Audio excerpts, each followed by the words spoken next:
Are you a podcaster? Maybe you've got that big idea and you're looking for a network to join. The multi-award-winning Ozcast Network can get your content to eyes and ears all over the world. Join now for the first month free, and you could be featuring this sound at the beginning of your podcast. Ozcast. Simply head to ozcastnetwork.com for details. Ozcast.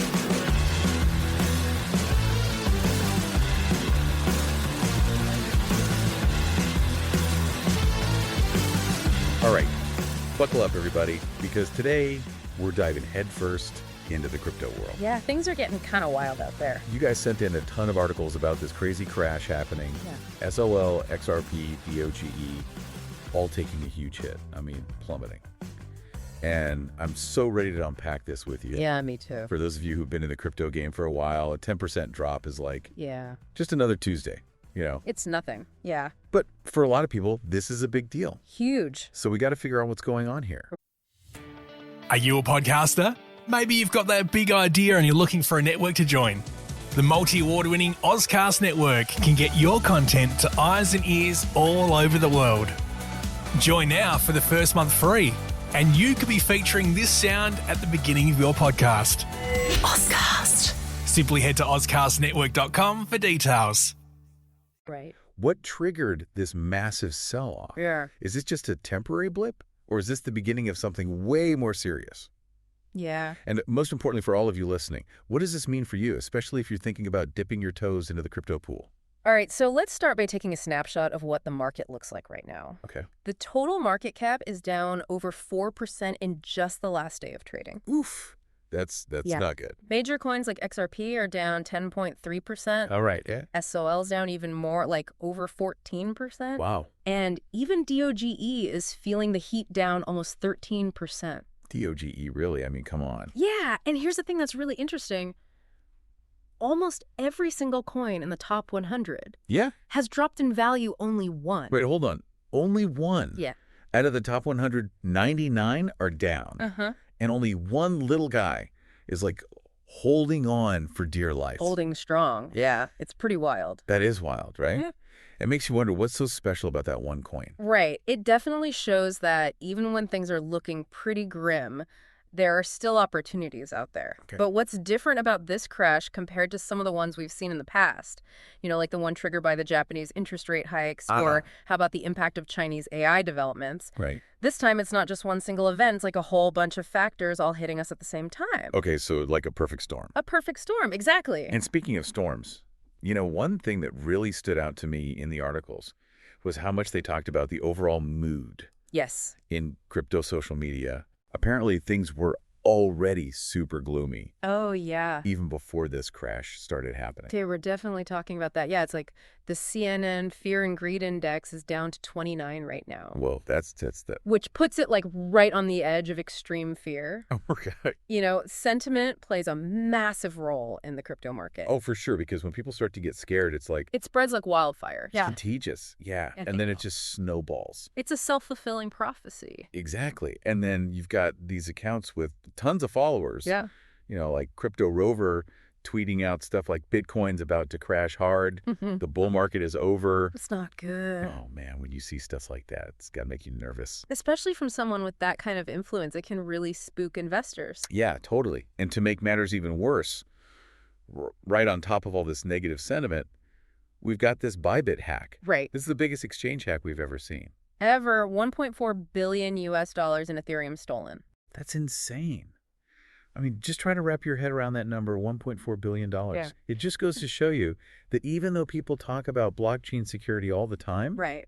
these systems are still vulnerable. They are? It's a harsh reality check. Yeah, and even though Bybit has gotten some praise for how they handled the situation, the damage is already done. Yeah, you can't really... It's a huge hit to the trust in the whole ecosystem. Yeah, because when something like that happens, it makes people nervous. Super nervous. And then that can lead to even more panic selling. Exactly. It just feeds the cycle. So we've got this gloomy vibe on social media. We've got this massive hack. Yeah. And then to top it all off, the articles also bring up all these worries about the economy in general. They keep mentioning this word stagflation, which basically means that prices are going up, Yeah. but the economy isn't actually growing. Right.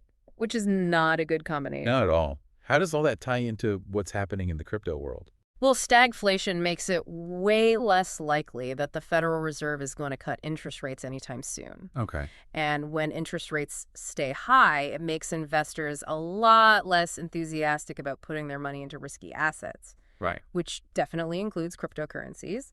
They'd rather play it safe and stick with things that offer more predictable returns. Makes sense. Oh, But, yeah. hey, before we all spiral into a pit of despair, Yeah. one of the articles did offer a glimmer of hope. Oh, yeah.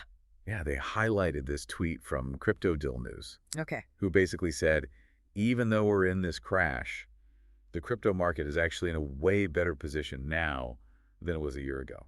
Crypto Dill News makes a good point. Mm. You know, it's important to remember that this isn't the first rodeo for crypto. Right? This market has gone through a lot of ups and downs over the years, and it's definitely matured a lot. Okay. There's more institutional involvement now, and people have a much deeper understanding of the technology behind it all. So it's not all doom and gloom.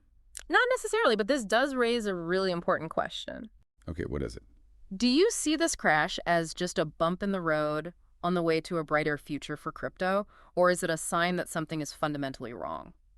Man, that is the million-dollar question, isn't it? It is. It's like, are we in the middle of a correction that's going to make the market stronger in the long run? Or is this the beginning of a much bigger downward trend? It's hard to say for sure right now. It really is. And that leads us to something we haven't even touched on yet. Something that could completely change how this crash plays out compared to the ones we've seen before. You're killing me. What is it? It all comes down to the growing influence of institutions in the crypto market. And that's exactly what we're going to be exploring in part 2 of this deep dive. So stay tuned. All right, so we're back. And before the break, we were talking about how institutions could be a total game changer when it comes to this crypto crash. Yeah, you see, in the past, these crashes were mainly driven by, Yeah, retail investors. like everyday people just like us. Exactly. Folks who maybe got caught up in the hype or, were just starting to learn about crypto. Right, just trying to figure it all out. Yeah, but now we're seeing these huge institutions, these hedge funds, asset managers, even pension funds getting involved. Yeah, so it's not just individual decisions anymore. Yeah. You've got these big players with tons of money and resources. Exactly. Does that make the market more stable, or could it actually make things even more volatile? To be honest, it's kind of both. Oh, really? How so? On the one hand, institutional investors tend to have a lot more money to play with. Right, deeper pockets. Deeper pockets, and they're also thinking long term. They're not just in it for a quick buck. Not at all. They're less likely to panic, sell as soon as things start to get a little shaky. So they could actually help stabilize the market during a downturn. Yeah, that's the idea. They're like an anchor preventing things from spiraling out of control. Okay, so that's the stabilizing part, but you said it's kind of both? Yeah. What's the other side of that coin? Well, even though their size and their long-term outlook can be stabilizing, they can also make these massive moves that can create huge swings in the market. Like, how huge are we talking? Think back to that Bitcoin flash crash in 2021. Oh, yeah. Some people think that was triggered by a single large sell order from an institutional player. Wow, so one institution could have that much power. Potentially, yeah. So it's like a double-edged sword. It is. They can bring stability, but they can also introduce a whole new level of volatility. And that all depends on what they decide to do. Exactly. Man, I'm starting to see why you said this could be a game changer for how this crash plays out. Yeah. So does this whole shift in the landscape, does it change your overall outlook on crypto? It definitely adds another layer of complexity to the analysis. Yeah. It's still way too early to say for sure if this crash is a buying opportunity or a sign that things are going to get worse. So what should our listeners be doing right now? The most important thing is to remember that this is your journey. Okay. Only you can decide what's right for you. Yeah. It all depends on your risk tolerance, your financial goals, and how much you believe in the future of crypto. I like that it's so easy to get swept up in all the hype and the fear. Yeah. But at the end of the day, we all have to make our own decisions. For sure. Speaking of decisions, earlier we were talking about how only one coin in the top 100 actually went up in value during this crash. Did you ever figure out which one it was? I did a little digging, and you know what? I'm going to keep it a secret for now. Oh, come on. You can't do that to me. I'm encouraging our listeners to do some research and see if they can figure it out. Okay, so it's like a little crypto treasure hunt. A treasure hunt, exactly. I love it. All right. So we've talked about the market, the factors at play, the different perspectives, and this whole new world of institutions getting involved. Yeah, we covered a lot of ground. Before we wrap up this part, is there anything else you want to add for our listeners? I think it's important to remember that even though we're talking about some pretty serious stuff, Yeah. there's still a lot of excitement and potential in the crypto world. Okay. This crash might be scary for some people, Yeah. but it also creates opportunities. Opportunities for sure. The key is to stay informed, do your research, and remember this is a marathon, not a sprint. I love such a good point.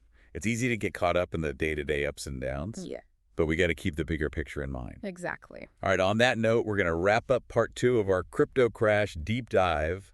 But don't go anywhere, because in part 3, we're going to.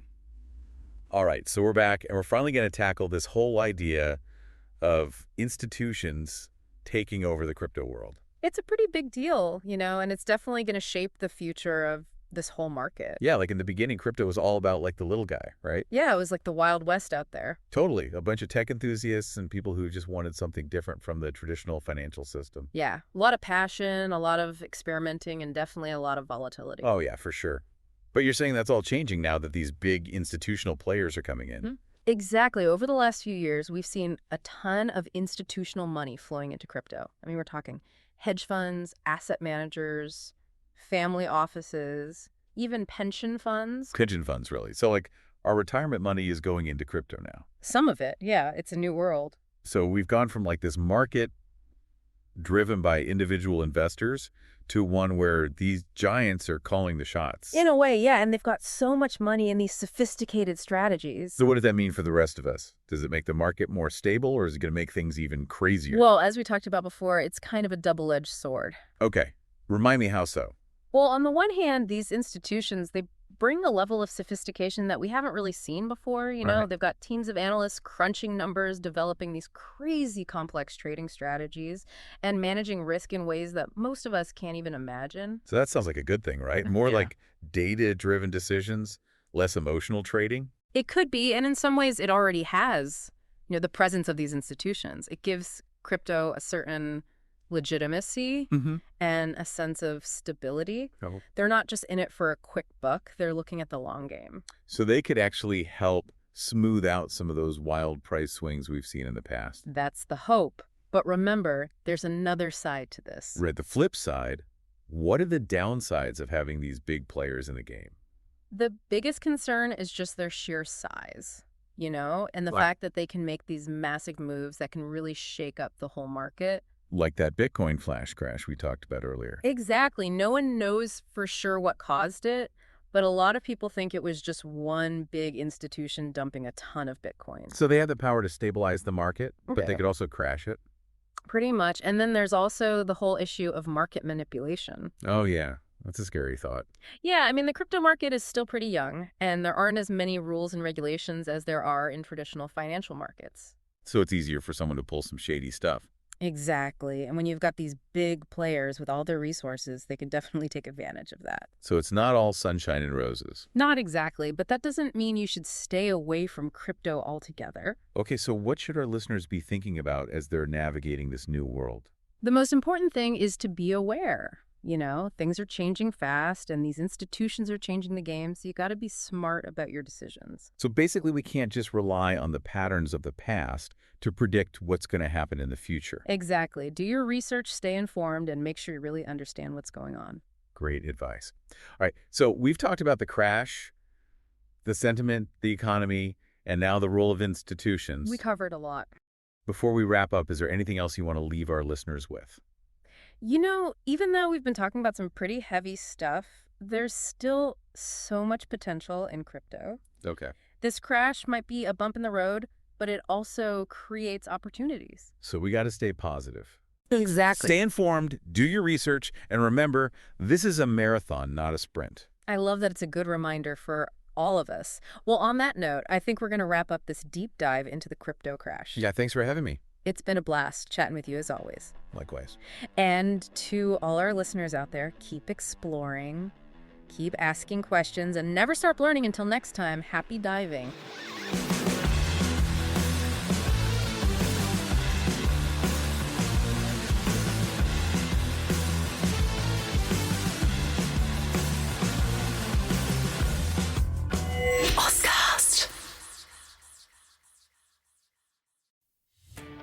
Are you a podcaster? Maybe you've got that big idea and you're looking for a network to join. The multi-award winning Ozcast network can get your content to eyes and ears all over the world. Join now for the first month free, and you could be featuring this sound at the beginning of your podcast. Ozcast. Simply head to ozcastnetwork.com for details.